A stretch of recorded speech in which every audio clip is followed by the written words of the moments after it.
Tuhan. Dan sebelum kita masuk dalam pemberitaan firman Tuhan, mari kita semua bersatu hati di dalam doa. Terima kasih Tuhan Yesus Kristus atas kebaikan-Mu kepada kami semua anak-anak. 1 minggu lamanya, siang dan malam, Engkau telah bersama-sama dengan kami, membimbing kami dalam perjalanan kami, dalam kami beraktivitas, sehingga apa yang kami lakukan sesuai dengan kehendak-Mu yang di surga. Sehingga pada siang hari ini, kami bisa berkumpul sekalipun lewat udara, untuk mendengarkan kebenaran firman, apa yang harusnya kami lakukan untuk hidup sebagai orang yang percaya kepada Engkau, sehingga kami bisa benar-benar yang Engkau pilih, dan kami bisa sampai ke tempat yang Engkau kehendaki. Ini kami mengerti, kami sadar, saat ini kami tidak layak, tidak pantas ada di hadapan kaki-Mu, karena kami merasa dan kami sadar hanya manusia berdosa yang paling hina dari antara semua ciptaan, dari awal dunia diciptakan sampai saat ini. Tidak ada yang lebih berdosa selain kami.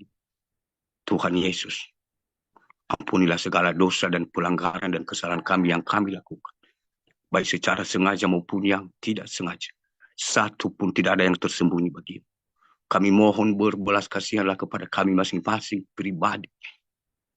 Ampunilah kami, suci kuduskanlah kami dengan kuasa darah-Mu yang kudus, dan perbaruilah kami, sehingga Roh Kudus-Mu yang akan berdiam di dalam hati kami, sehingga apa yang kami lakukan, kami perkatakan sesuai dengan kehendak-Mu yang di surga.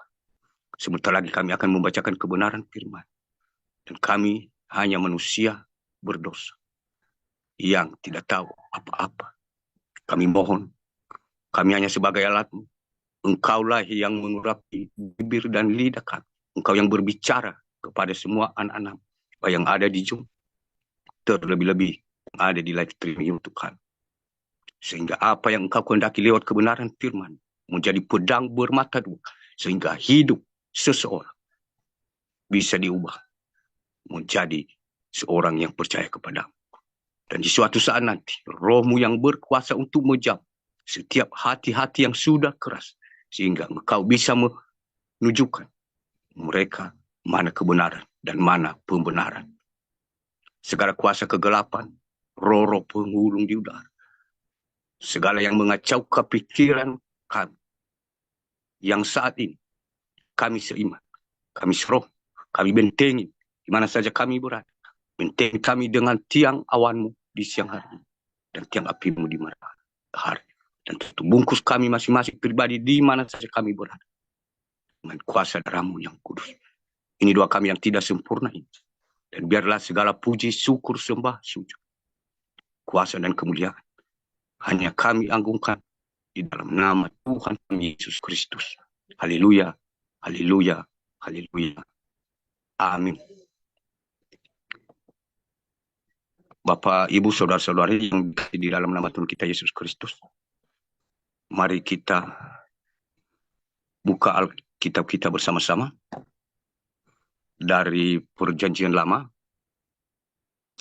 yang kita kutip dari Yosua pasal 1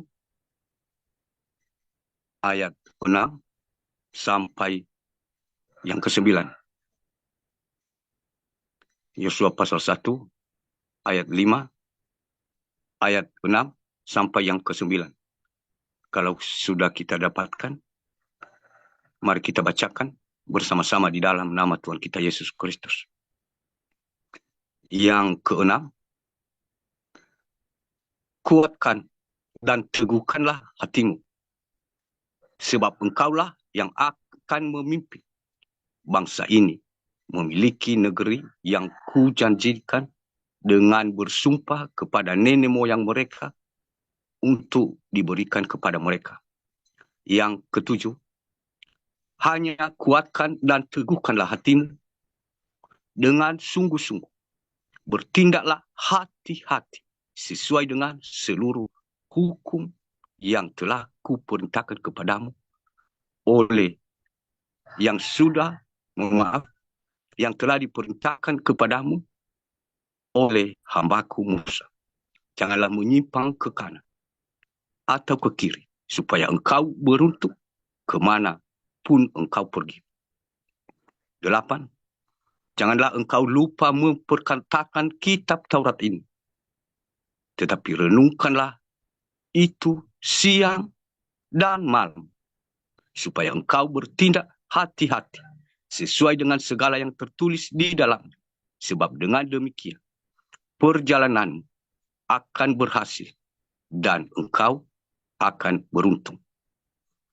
Bukankah telah kuperintahkan kepadamu? Kuatkan dan teguhkanlah hatimu. Janganlah cut dan tawar hati. Sebab Tuhan Allahmu menyertai engkau kemanapun engkau pergi. Demikian firman Tuhan. Dan sebelum kita membahas kebenaran firman Tuhan ini, Bapak Ibu, dan terlebih dahulu saya menyapa Salam Elohim buat Pangeran Ilahi. Salam Elohim juga buat mempelai.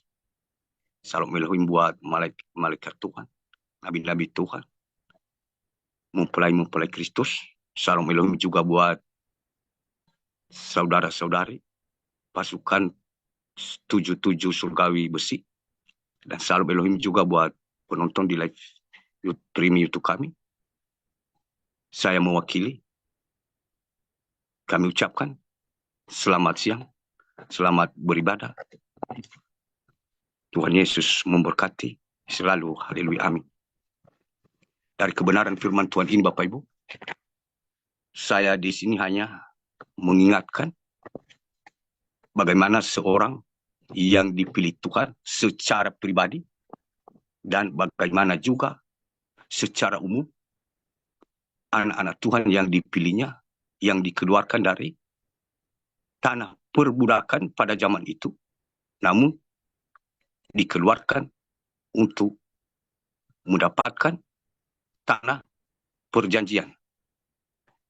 Kalau kita membahas, Bapak Ibu, dari yang sudah dikatakan oleh firman Tuhan ini melalui hambanya Yosua, kita sudah mengerti bahwa yang mengeluarkan bangsa Israel dari Mesir adalah Musa. Dan setelah Musa meninggal atau mati, jadi dia pilih hamba yang berkenan sesuai dengan kehendaknya, menurut penilaiannya, bukan menurut penilaian Musa, bukan menurut penilaian bangsa Israel yang begitu banyak orang pintar, orang berkedudukan.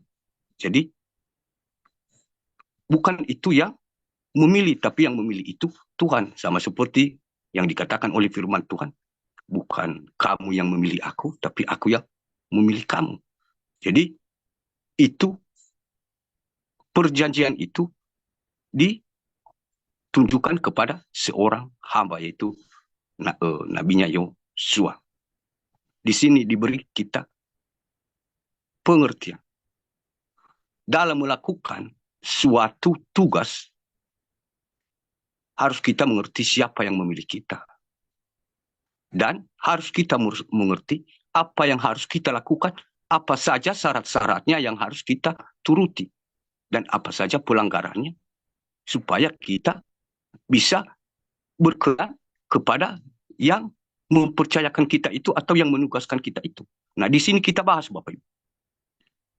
Sudah kita mengerti bahwa ini sesuatu atau sebuah janji Tuhan, janji Allah kepada seorang hambanya Yosua, bahwa dia berjanji yang di ayat yang ke-6, kuatkan dan teguhkanlah hatimu, sebab engkaulah yang akan memimpin bangsa ini memiliki negeri yang kujanjikan dengan bersumpah kepada nenek moyang mereka untuk diberi kepada mereka. Nah, ini janji Tuhan. Kalau kita perhatikan, kita sendiri pun manusia kalau berjanji kepada sesama, pasti kita tidak tenang, kita merasa kecewa kalau janji kita itu tidak kita tepati. Sementara kita ini hidup dalam dosa, Bapak Ibu. Apalagi kalau Tuhan itu sampai bersumpah. Dia bersumpah. Apakah Tuhan itu mengingkari janji? Sekalipun tanpa Tuhan itu sepengetahuan kita, dia bersumpah, kita percaya. Jadi Itu lambang bahwa Tuhan itu bersumpah bahwa seolah-olah kasih sayangnya itu sangat dalam kepada orang yang dipilihnya secara pribadi. Yosua secara umum adalah bangsa Israel. Jadi di sini dia pilih pemimpin. Artinya itu hubungan secara pribadi. Sama seperti kita juga Bapak Ibu. Banyak di dunia ini kita semua mengerti kebenaran firman Tuhan. Mengatakan Tuhan itu Maha Kuasa, Maha segalanya. Dan ada juga yang tidak mengetahui apa yang harus dilakukan, apa yang harus dilanggar dalam mengikut Tuhan, seperti yang dikatakan firman Tuhan kepada Nabi Yosua. Sekarang kita diingatkan bagaimana juga hubungan kita dengan Tuhan. Kita sudah mengerti bahwa kita ini pasti janji Tuhan yang kita terima, bukan janji dari dunia, bukan janji dari pemerintah. Nanti kalau kamu bergabung dengan saya akan berikan hadiah, bingkisan, amplop, atau aku naikkan pelan-pelan jabatanmu. Jadi harus kita terlebih dahulu hidup di dunia ini. Apakah janji dari dunia atau janji Tuhan? Kalau memang kita berada di perjanjian itu dari Tuhan, kita mengerti, berarti harus kita mengerti dulu apa tugas kita. Apa tugas kita? Kuatkan dan teguhkan hatimu. Engkau yang akan memimpin bangsa ini. Secara pribadi kita bertanya, bagaimana saya ini? Sementara saya tidak sekolah. Sementara masih ada orang tua saya, bapak, ibu, abang, kakak. Bagaimana saya dikatakan seperti sama dengan si Yosua ini menjadi pemimpin. Ini secara pribadi, secara umum tadi Bapak Ibu. Nah, kita ini bertanya bagaimana saya ini. Berarti bisa-bisa saya tidak termasuk dalam hal yang dimaksud pemimpin ini. Mungkin orang lain atau orang tua, abang, kakak. Karena kita berpikir secara jasmani. Tapi saat ini Tuhan Yesus lewat kebenaran firman Tuhan, dia menjelaskan kepada kita. Kita seorang pemimpin. Terutama di dalam satu keluarga. Bapa itu kepala keluarga. Dia sebagai pemimpin kepada mulai istri dan anak dan cucunya. Itu seorang pemimpin. Begitu pula si istri. Dia seorang pemimpin kepada anak dan cucu. Begitu pula abang, kakak, dan adik kepada adiknya. Jadi di sini dijelaskan bahwa mengikut Tuhan, menjadi pemimpin, tidak ada istilah hanya hamba Tuhan dan hanya orang tua. Jadi kita diingatkan saat ini, berarti kita semua terlibat. Tidak ada alasan secara logika yang bisa kita tangkap bahwa saya tidak pantas. Hanya mereka pendeta, hamba Tuhan dan lain-lain. Jadi di sini kita semua jadi pemimpin. Saat ini, apakah Tuhan bertanya dan memberi janji, kuatkan dan teguhkan hati. Selama ini apakah kita sudah kuat? Sudah meneguhkan hati kita kepadanya untuk hidup sebagai orang yang percaya kepadanya.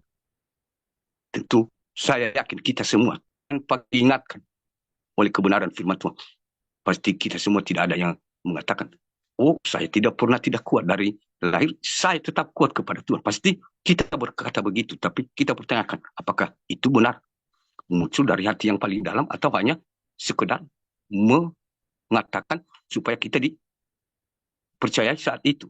Padahal orang lain menurut kita yang kita tipu, padahal kita sendiri dengan Tuhan. Nah, apa yang dijanjikan Tuhan ini Bapak Ibu? Bangsa Israel keluar dari banyak yang sudah mereka lalui. Banyak mujizat yang mereka rasakan. Bahwa hadirat Tuhan itu dimanapun Tuhan itu ada. Nah, apa yang digambarkan dengan di sini padang gurun. Padang gurun itu sama dengan dunia ini Bapak Ibu. Banyak sekali kesusahan, banyak sekali tantangan. Bahkan mereka dalam perjalanan itu, mereka juga berperang secara jasmani pada waktu itu. Tapi saat ini bukan kita berperang secara manusia, darah daging, atau secara jasmani seperti membela negara. Berbeda. Jadi yang kita lawan sekarang ini, kita juga berperang memperjuangkan iman ini, kita harus berperang secara rohani, secara yang tidak bisa dilihat oleh mata ini. Artinya secara roh. Nah, Saat ini kita diajarkan, kita semua, untuk memperjuangkan untuk sampai ke tanah perjanjian itu, sampai ke tanah atau sampai ke tujuan yang dijanjikan Tuhan itu kepada seseorang yang dia pilih, berarti harus mengikuti peraturan dan harus siap berperang melawan musuh, tidak bersembunyi di balik kawannya, dan tidak banyak alasan begini dan begitu. Jadi kita harus diingatkan bahwa kita harus menjalani semua itu. Saat ini juga kita akan mengalami seperti itu. Namun kita bertanya, bagaimana saya ini di hadapan Tuhan? Apakah masuk yang mengikuti perintahnya atau yang bukan? Atau hanya sebatas menghibur saja, biar lebih semangat yang mendengar.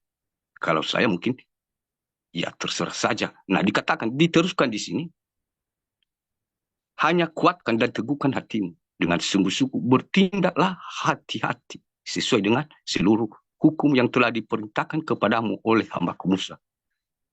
Jangan menyimpang ke kanan atau ke kiri, supaya engkau beruntung kemanapun engkau pergi. Di sini diberi kita suatu yang dikatakan dengan, kalau aku kasih contoh secara manusia jasmani ini, kalau kita mungkin bekerja, mungkin kita biasanya ya cari pekerjaan, mungkin di PT, pasti peraturan yang berlaku, artinya peraturan perusahaan itu, dia yang memberikan kita peraturan bahwa jam 7 sudah sampai di lapangan, sudah masuk kantor, kalau kantor, dan harus memakai seragam ini, tidak boleh tidak lengkap, dan banyak lagi peraturan. Dan ketika kita secara manusia jasmani melanggar peraturan itu, sebagaimanapun kita pintar untuk mencari alasan, sudah masuk di akalnya, pasti dia terima secara manusia jasmani. Tapi secara hukum yang sudah tertulis peraturan perkantoran atau perusahaan tersebut, diberlakukan, Bapak Ibu. Nah, secara manusia jasmani, sekarang kita diingatkan secara rohani bahwa saat ini dalam memperjuangkan iman kita ini sedang berjalan menuju perjanjian itu. Bagaimana juga? Apa yang harus kita lakukan? Yang pertama di sini diingat, kuat. Harus kita mempunyai iman yang kuat dan tubuh yang kuat.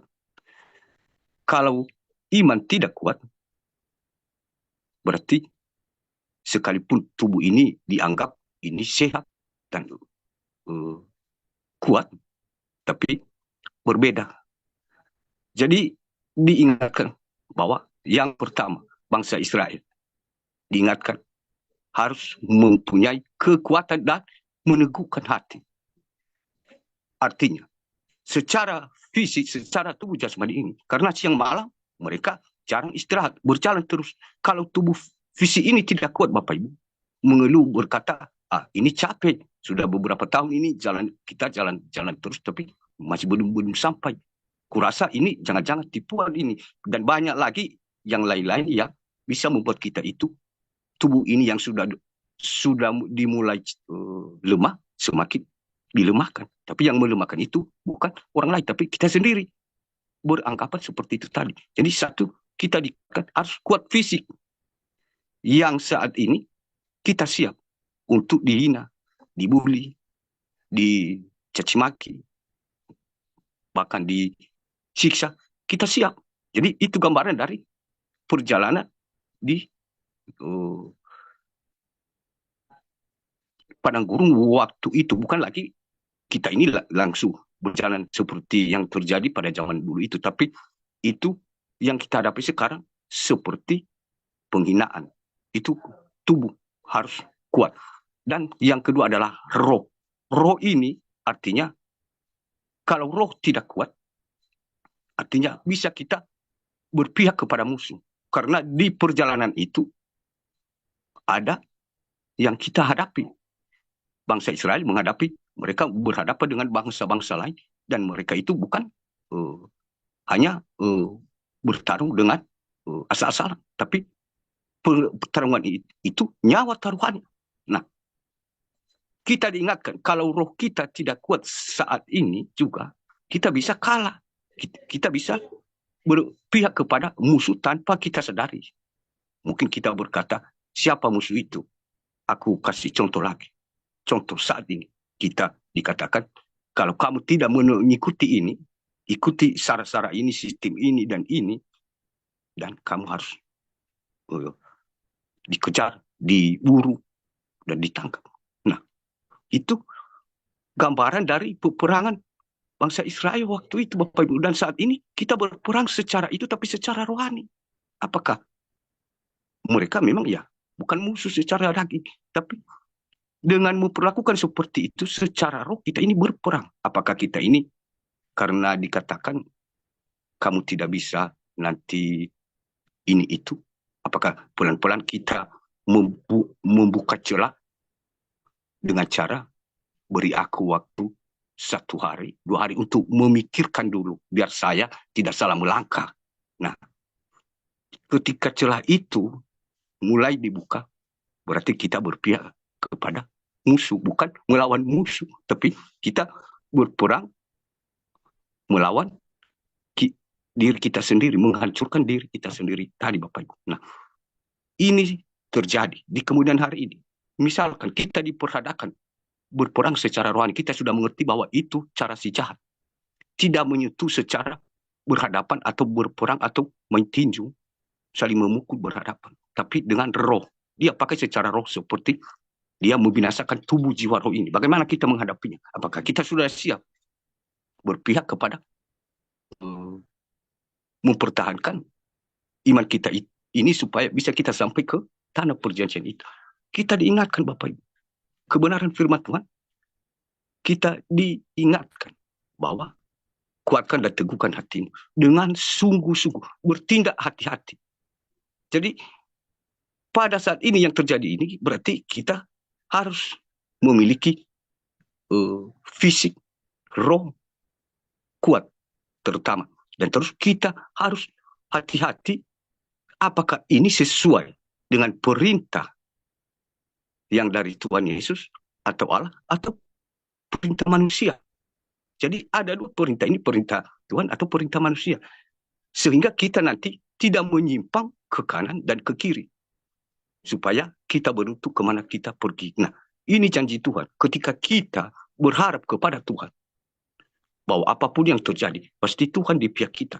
Di ayat yang ke-9 tadi, dia sudah berjanji bahwa dia selalu bersama kita ketika kita tidak menyimpang ke kiri ke kanan.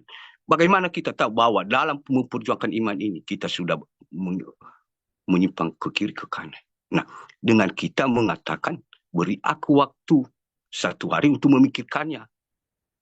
Dan terus alasan seketika, biar dulu saya tanyakan kepada mungkin orang rumah, anak-anak, apakah daripada kita dikejar, daripada kita menjadi buronan, ya lebih baik ya kita terima. Jadi ya biar aku bicarakan dulu. Jadi itu celah.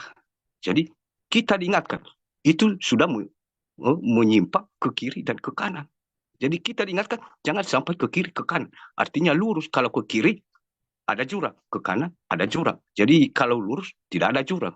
Jadi ketika kita secara manusia jasmani ini, kita sudah tahu jurang, terus kita melompat, berarti mungkin orang buta saja, sekalipun dia tidak lihat, dengan dia pakai tongkat, pasti dia tahu ini tanah ini kenapa tidak datar, kenapa ini dalam, berarti ini lubang. Apalagi kalau kita mengaku saya punya mata tapi bisa melihat waras, tidak cacat. Jadi secara mata fisik, tapi secara mata ya memang seperti itu.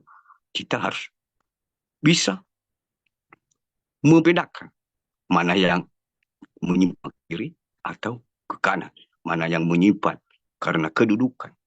Saya dipecat, menyimpang ke kiri daripada saya dikejar-kejar, saya capek, sudah capek lagi berjalan, ya. Tapi biarkan saja, berarti kita ini sudah menyimpang. Jadi kita diingatkan saat ini, Bapak Ibu.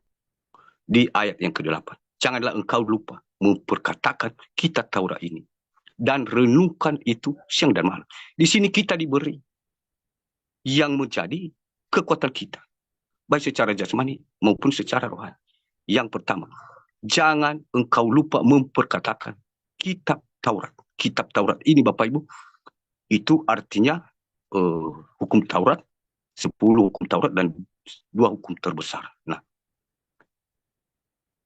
10 hukum Taurat ini adalah di Perjanjian Baru sudah di kesimpulan oleh Perjanjian Baru hukum Taurat ini. Nah, kenapa ada hukum Taurat? Itu yang aku katakan tadi. Kalau kita ditugaskan atau seorang pekerja di dunia ini, ada aturan. Harus jam 7 sudah datang. Kalau tidak, berarti kamu diberi peringatan. 2-3 kali dipecat.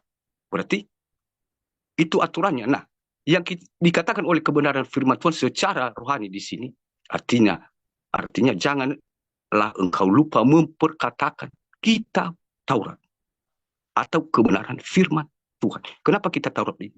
Di situ ibarat anggaran atau ibarat pagar ya. Kalau di rumah itu ibarat pagar ya, sehingga pencuri itu tidak mudah masuk karena sudah dipagar rumah itu dan sudah ditutup pintunya. Jangan ada Allah lain. Berarti ketika kita menyimpang ke kiri ke kanan, berarti ini Allah lain. Hanya karena kedudukan saya tanpa sadar menjual Tuhan. Hanya karena saya tidak dapat kerja, ya saya menjual Tuhan. Kupikir itu hanya Yudas, padahal ini sama malah lebih parah Bapak Ibu. Si kita ini kalau itu terjadi, berarti kita sudah menyimpang. Maka dari itu jangan ada Tuhan. Itu pagar membenteng kita sehingga ini salah. Ini kiri, ini kanan, berarti tidak lurus ini. Ini suatu seakan-akan saya buka pagar di rumah ini supaya pencuri, pembinasa, pembunuh itu masuk tanpa aku sadari ketika aku sudah tidur di malam hari. Tapi kurang lebih seperti itu ya. Karena agak-agak susah juga mengartikannya secara roh. Jadi kira-kira begitu secara roh ketika kita membuka celah itu. Bahwa beri aku kesempatan. Dan daripada dan lebih baik. Ketika saya ditanya nanti ya, saya terpaksa. Ya manusia menerima terpaksa. Tapi yang berlaku itu peraturan yang misalnya kalau di perkantoran, peraturan perusahaan itu.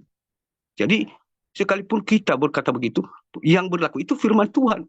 Itu peraturan. Apapun alasan kita, pasti tidak diterima. Saya kasih contoh. Misalkan kita di dunia ini kan, mungkin kita tidak tahu apa artinya kalau memang ada undang-undang kan, kalau ada yang mencuri, ada yang melakukan kesalahan pembunuhan berencana, berarti ada pasal-pasal yang dikenakan kepada orang tersebut. Nah, dengan dia berkata, saya tidak tahu dan belum mendengar bahwa itu ada. Nah, kan peraturan itu yang diberlakukan. Karena yang membuat peraturan itu dari mereka, bukan dari kita. Jadi seperti itu juga kita kepada Tuhan mempertanggungjawabkannya. Kita tidak banyak alasan. Dan saya hanya terpaksa. Ini Tuhan. Pasti Tuhan itu mengasihi saya karena dia tahu saya terpaksa ini Tuhan. Pada saat itu. Bukan Tuhan itu mengasihi kita. Ketika kita meminta belas kasihan karena terpaksa Tuhan. Malah dia itu seakan-akan sedih. Berarti merendahkan kekuasaan atau kemahakuasaan Allah itu, seakan-akan dia itu lebih rendah dan lebih tinggi pikiran kita ini Bapak Ibu. Akhirnya, karena sudah kita buka celah. Jadi, sudah menyimpang ke kiri dan ke kanan. Sehingga dikatakan di firman Tuhan, di sini, tadi jangan menyimpang ke kiri dan ke kanan. Supaya kamu beruntung kemana engkau pergi. Jadi, bukan keberuntungan yang kita dapat. Hanya secara jasmani, kita beruntung, tapi secara rohani kita tidak beruntung. Dan diteruskan di ayat yang ke-8 tadi. Tetapi renungkanlah siang dan malam. Supaya engkau bertindak hati-hati sesuai dengan segala yang tertulis di dalamnya. Sebab dengan demikian perjalananmu akan berhasil dan engkau akan beruntung. Nah, di sini Bapak Ibu diberi kita penegasan. Kita sebagai manusia di dunia ini. Nah, kalau kita berjalan, mungkin kita ke pasar Bapak Ibu. Mungkin kalau pasar itu jalannya lurus.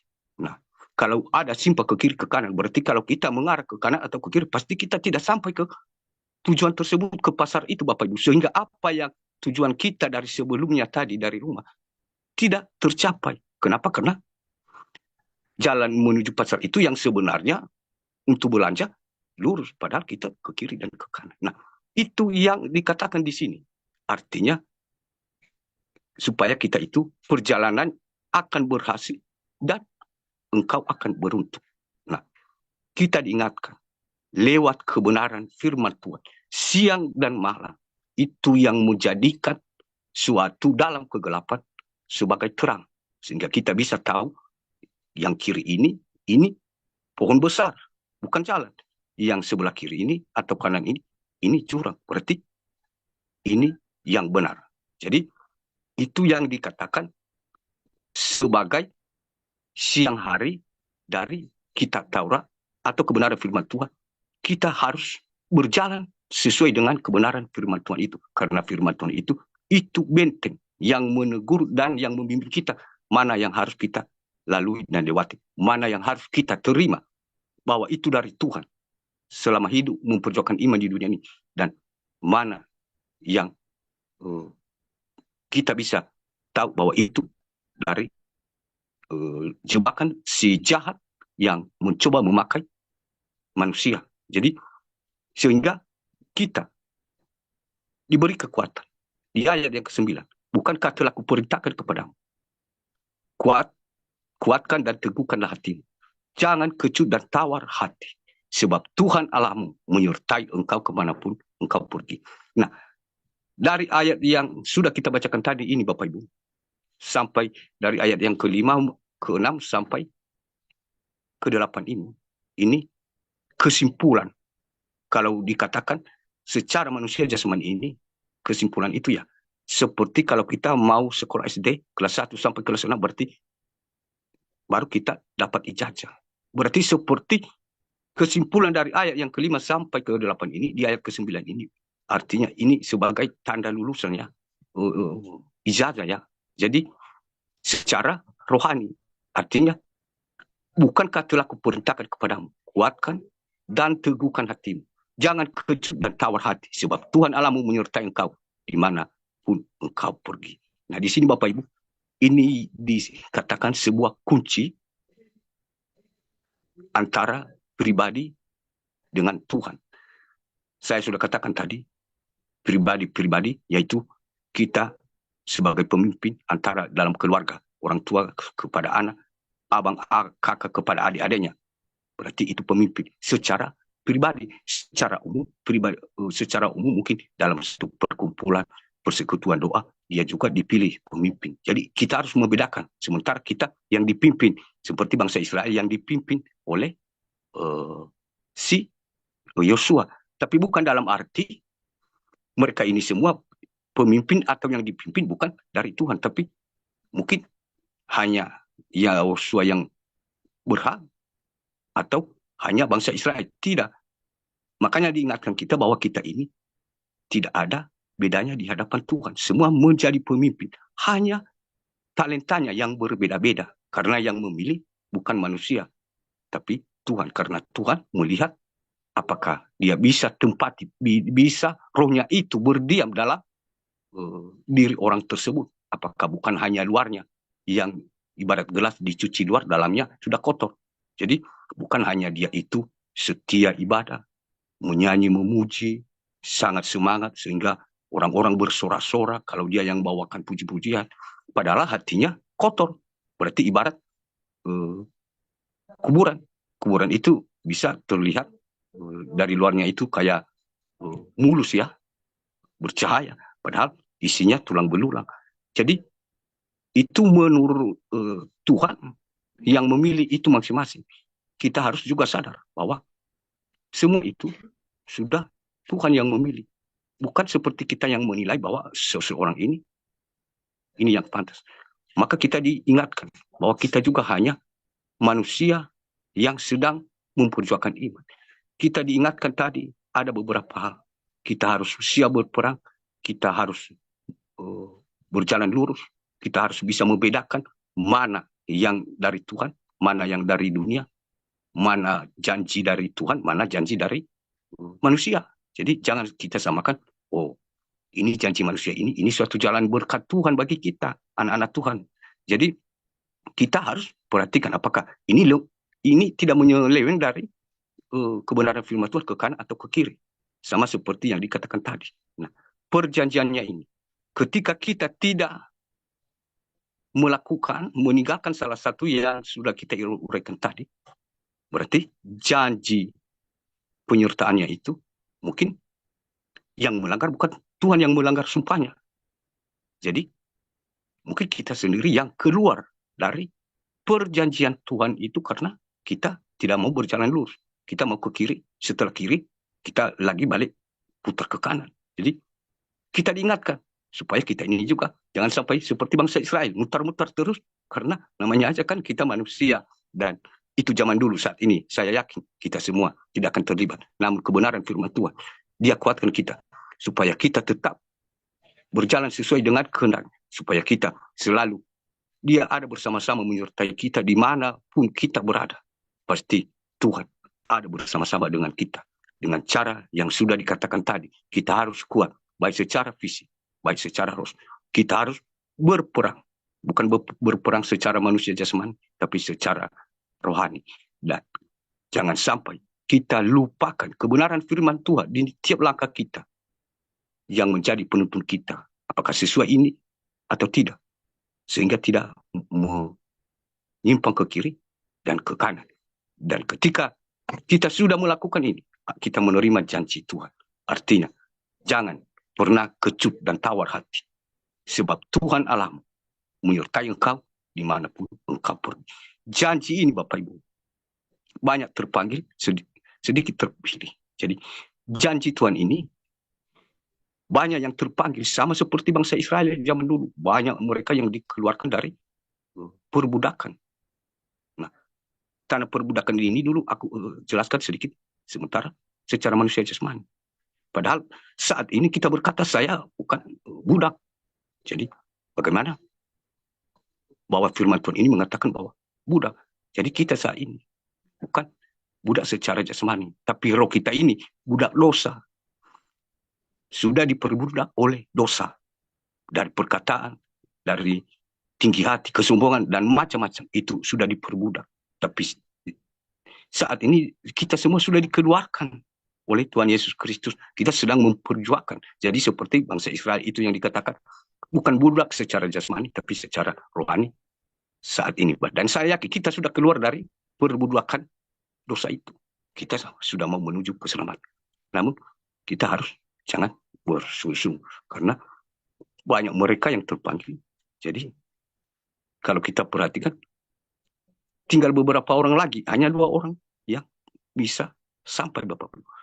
Makanya sebelum kita sampai, kita juga di tengah perjuangan iman saat ini diingatkan supaya kita jangan menyeleweng dari kebenaran firman Tuhan yang sudah dikatakan tadi, sehingga kita berjalan lurus, sehingga Tuhan Allah selalu ada bersama-sama kita, melawan musuh, menuntun kita, dan melindungi kita.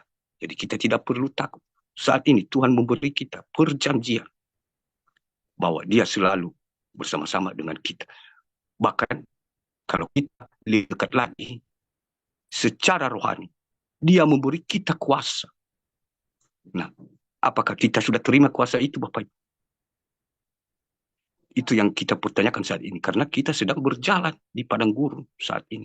Dan banyak musuh. Bukan hanya bangsa yang kita harus lewati, kita berperang. Ada binatang buas. Banyak. Ya. Dan banyak kesusahan. Tapi bukan hanya secara itu kita hadapi. Jadi apakah kita ini sudah merasa bahwa Tuhan sudah ada di pihak kita atau belum? Jadi ketika kita masih belum, kita diingatkan supaya kita masih ada yang harus kita perjuangkan. Baru kita di pertengahan jalan, supaya ada penyertaan Tuhan. Sehingga Tuhan, kalau dia menyertai kita, tentu saja sama seperti dikatakan Tuhan itu sudah ada di dalam kita, dan kita ada di dalam dia. Seperti yang dikatakan oleh Tuhan Yesus bahwa Bapa di dalam dia, dan dia di dalam Bapa. Dan domba-dombanya di dalam dia, dan dia juga di dalam hati domba-dombanya. Itu yang kita pertanyakan. Sehingga kalau kita, apa yang kita katakan, pasti itu berkuasa. Nah, yang bisa membebaskan kita saat ini, Bapak Ibu, tergantung apakah kita bertanya, Tuhan sudah ada di pihak aku. Sehingga apapun yang terjadi di dunia ini, segala apapun yang digerakkan, kuasa-kuasa si jahat memakai orang-orang yang secara manusia jasmani tangan besi, jangan pernah takut, Bapak Ibu. Kalau bangsa Israel, mereka bisa diselamatkan, mereka secara manusia jasmani, laut merah mereka disertai Tuhan untuk memberi kuasa untuk membelah. Tapi ini bukan sungai seperti yang kita hadapi ini, bukan sebatas sungai atau laut yang di depan yang susah kita lari secara jasmani, Bapak Ibu, atau berperang secara jasmani. Apalagi saat ini kalau kita sudah berkuasa seperti itu, Bapak Ibu, kuasa itu yang kita tanyakan, apakah saya sudah terima kuasa itu?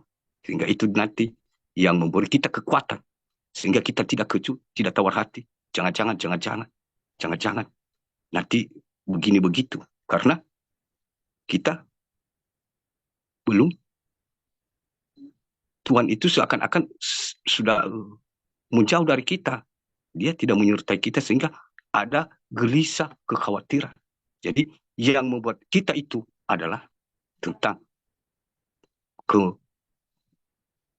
penyimpangan ke kiri, ke kanan tadi. Saya tidak jelaskan lebih dalam lagi. Kita tahu apa yang dikatakan menyeleweng ke kiri dan ke kanan. Yang dikatakan dilanggar oleh kitab Taurat atau kebenaran firman Tuhan yang tidak sesuai dengan kebenaran firman Tuhan, itu artinya sudah menyimpang ke kiri dan ke kanan dan tidak sampai ke tujuan. Dan Tuhan tidak pernah akan menyertai kita sekalipun kita mengaku saya percaya. Bahkan kita gunakan firman Tuhan itu sendiri untuk menjebak Tuhan. Sudah engkau berjanji, Tuhan, ini aku hambamu, engkau menyertai aku, dan aku yakin yang engkau katakan itu ya dan amin. Seakan-akan kita menjebak Tuhan itu dengan perkataannya sendiri, padahal kita ini seperti membohongi manusia. Kita yang salah dan kita berpura-pura memakai firman-Nya itu sendiri untuk menjebaknya Tuhan. Apalagi kalau kita melakukan kepada sesama. Jadi di sini, mari Bapak Ibu kita diingatkan, kita semua sudah dipilih Tuhan menjadi pemimpin. Kita harus tahu kedudukan kita dan apa syarat-syarat yang harus kita lakukan. Baik secara pribadi, hubungan kita dengan Tuhan, dan baik secara umum. Demikian firman Tuhan. Mungkin kalau ada yang kurang jelas, kurang dimengerti, saya mohon maaf karena kami atau saya hanya manusia biasa terbatas, dan biarlah Roh Kudus yang akan menjelaskan lebih dalam lagi di hati Bapak Ibu yang ada di Zoom saat ini dan terlebih-lebih yang ada di live streaming untuk kami. Biar segala puji, syukur, hormat, kuasa, dan kemuliaan hanya bagi Tuhan kita Yesus Kristus. Haleluya. Amin. Dan sama seperti biasanya Bapak Ibu, sebelum kita menutup dengan doa, dan mari kita mempersiapkan hati. Mari kita masuk di perjamuan kudus.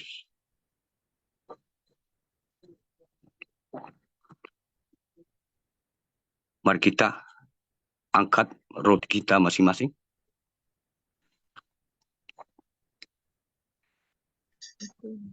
Dan ketika mereka sedang makan, Yesus mengambil roti, mengucap berkat,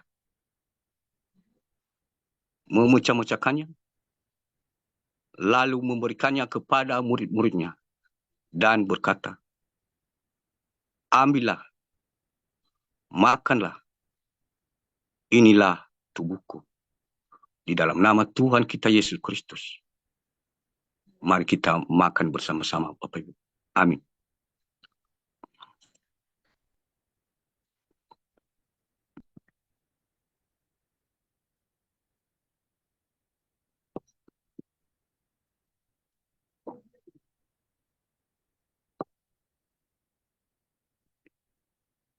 Mari kita persiapkan anggur kita angkat cawan kita. Sesudah itu ia mengambil cawan, mengucap syukur, lalu memberikannya kepada mereka dan berkata, Ambillah kamu semua dari cawan ini, sebab inilah darahku, darah perjanjian yang ditumpahkan bagi banyak orang untuk pengampunan dosa. Di dalam nama Tuhan kita Yesus Kristus, mari kita minum bersama-sama Bapak Ibu. Amin.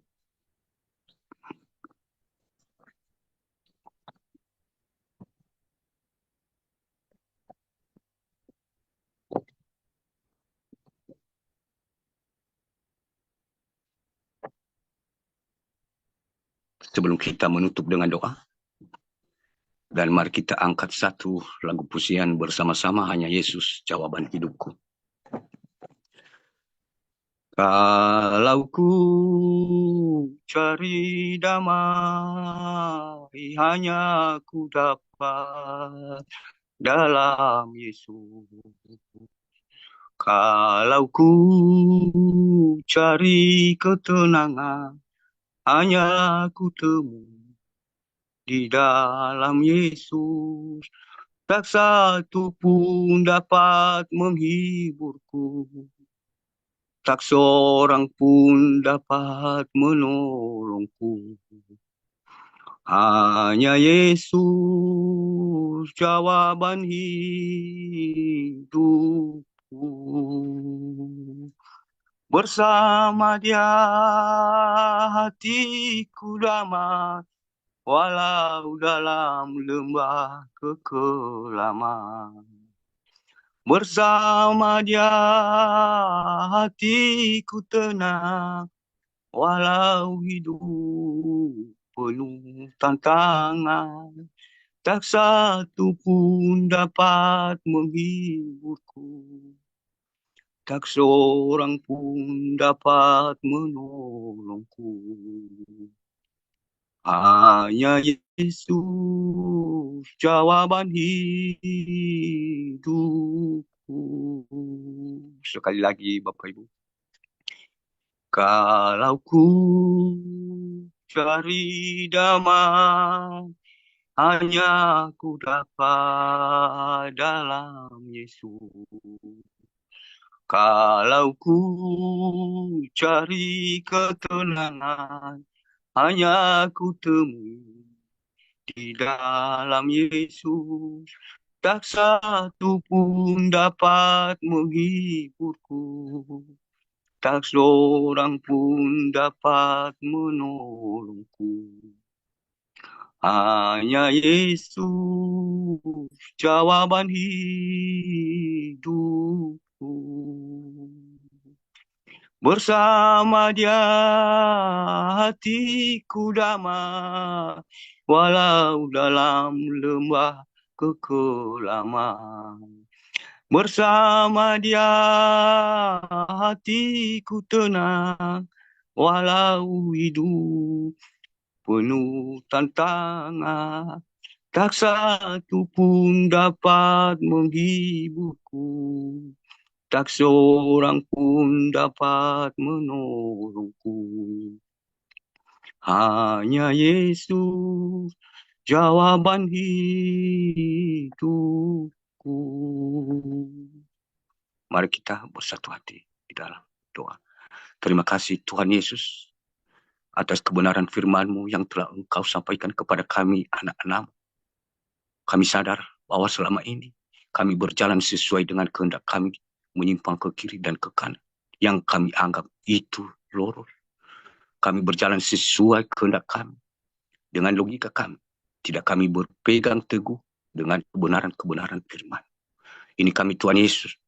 Kami mohon ampunilah segala kesalahan kami. Kami mohon urapi kami dengan kuasa Roh Kudus-Mu. Sehingga di kemudian hari kami berjalan sesuai dengan yang Engkau kehendaki melalui kebenaran firman. Ini doa kami yang tidak sempurna. Engkau menyempurnakan kepada Bapa di surga.